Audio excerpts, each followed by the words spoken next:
তেলের দাম প্রতিদিনই বাড়ছে, কিন্তু প্রশ্ন হলো কেন? এটা কি শুধু সাময়িক সমস্যা, নাকি সামনে আরও বড় সংকট আসছে? আজকের এই ভিডিওতে আমরা জানব তেলের দাম কেন বাড়ছে, এর পেছনের আসল কারণ আর ভবিষ্যতে কি হতে পারে। বর্তমানে শুধু বাংলাদেশ নয়, পুরো বিশ্বেই তেলের দাম বাড়ছে। ডিজেল, পেট্রোল, অকটেন সব কিছুর দামই বেড়ে গেছে। বাংলাদেশের প্রভাব সবচেয়ে বেশি পড়েছে পরিবহন খরচে, কৃষিতে এবং নিত্যপণ্যের দামে।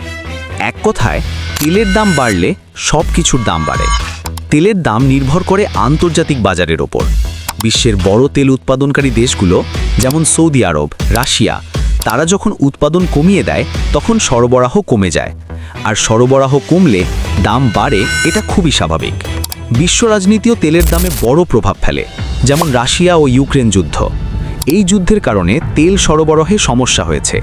এছাড়া বিভিন্ন দেশের মধ্যে দ্বন্দ্ব, নিষেধাজ্ঞা এসবের কারণেও তেলের বাজার অস্থির হয়ে যায়। বাংলাদেশ সহ অনেক দেশ তেল আমদানি করে ডলার দিয়ে।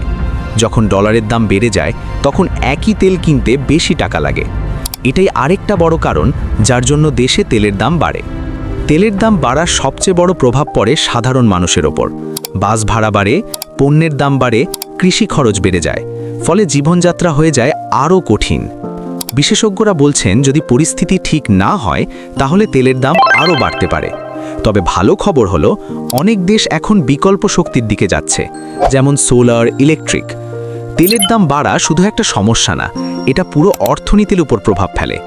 আপনার কি মনে হয়, দাম কমবে না আরও বাড়বে? কমেন্টে জানাতে ভুলবেন না। ভিডিওটি ভালো লাগলে একটি লাইক দাও এবং চ্যানেলটি সাবস্ক্রাইব করে বেল আইকন বাজিয়ে রাখো। ধন্যবাদ।